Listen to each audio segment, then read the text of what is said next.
As I mentioned in the introduction of this audiobook, what makes this audiobook different is that you're going to choose to build discipline doing the things that you're already doing.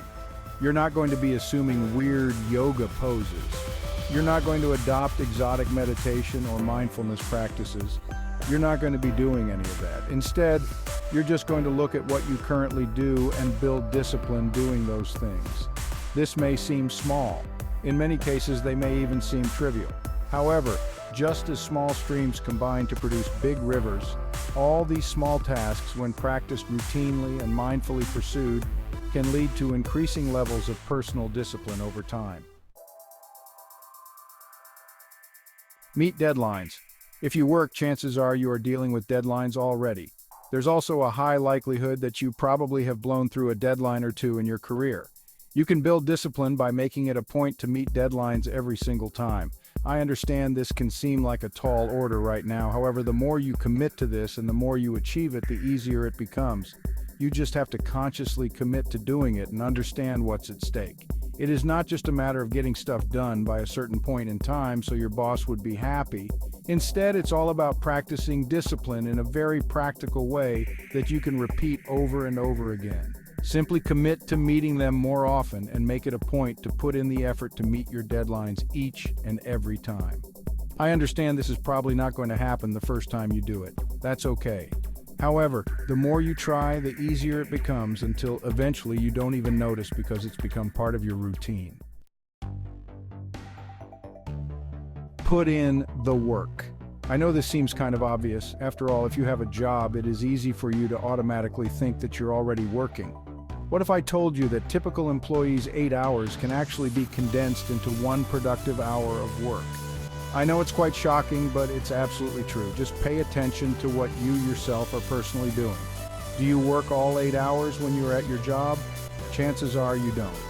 Chances are you spend a lot of time on the phone, checking email, checking social media updates, shuffling paperwork, reading unrelated stuff, talking about unrelated stuff, and other activities. All these add up to quite a bit of time. When you just zero in on the stuff that actually matters as far as your employer is concerned, you'd be lucky to get 1 hour of actual work done. Use this as a golden opportunity. Put in the work. Commit to more output. I'm not just talking about random output here. I'm talking about output that actually contributes a tremendous amount of value to your employer. Next, you should commit to pure work. In other words, cut down on the social media updates. Set aside the email time. Restrict unrelated activities to a bare minimum. If that isn't challenging enough, you should also commit to hitting quality guidelines. It's not enough that you are producing work at the right amount. You should also make sure that whatever work you produce meets the highest quality standard. Let me tell you, you would always have this opportunity if you work for other people for a living. Every single hour you are at your job is an opportunity to do this. The good news is if you consciously work to build up your discipline by committing to hitting high-quality guidelines and producing a lot more output, you stand to benefit in more immediate terms. Not only does committing to more productive work help you become a more disciplined person, but it can actually help you get promoted more. It can also help you to get paid more. Stick to regular meal schedules. Believe it or not, even the simple act of eating can build discipline. How? Well, if you're like most people, you probably have shifting schedules as far as your meals go. Sometimes you get so busy in the morning that you skip a meal. Sometimes things pop up in the middle of the day, and you have lunch at weird hours. By deciding to stick to regular meal schedules, you actually build up your personal discipline level. The secret here is not just setting up a schedule. The secret is setting up the consequences of missing your schedule. I am, of course, talking about refusing to eat if you miss your scheduled mealtime. If you set things up this way, then there is a consequence to your action. This sets you up for meeting your regular meal schedules because you have an incentive to do so. This goes a long way in pushing you to eat at regular times during the day. Your mind becomes more disciplined, and most importantly, your body becomes more disciplined. Don't be surprised if you regulate your weight more effectively just by simply sticking to regular meal schedules and refusing to eat if you miss your meal times. Give yourself consequences. The big challenge in building personal discipline is the fact that a lot of people look at this whole project as something that would be nice if it happened. In other words, they're setting it up as an option. It is not an option. You're actually engaged in the most important things you could ever do with your life. Like I described in an earlier chapter, it has a profound impact in many areas of your life.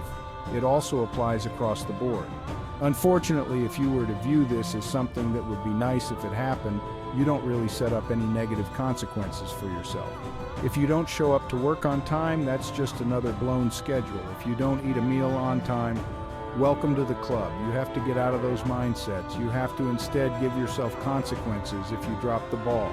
For example, if you did not stick to your regular meal schedules, you skip your meal. If you spend money in an unscheduled way, you reduce your budget. There has to be some sort of negative consequence for your failure to act in a disciplined way. Unfortunately, nobody is going to step in and do this for you. You're going to have to do this yourself. Remember, baby steps are still steps forward. I know that the steps above can be a tall order for most people. Believe me, I understand. This is why you shouldn't beat yourself up too badly if you stumble and fail. Keep in mind that even if you're just making small steps forward and you're able to get things done from time to time, you're still making progress. After all, baby steps are still steps forward. At the very least, you're getting adjusted to the idea that you have to behave in a more disciplined way. You only need to compare your mindset now with what it was before for you to see that this is a good thing. So don't worry too much about any big improvements that you may have failed to achieve. Focus instead on the fact that you're making small changes. No matter their size, if you keep repeating them and you keep pushing, they can eventually take you to where you want to go.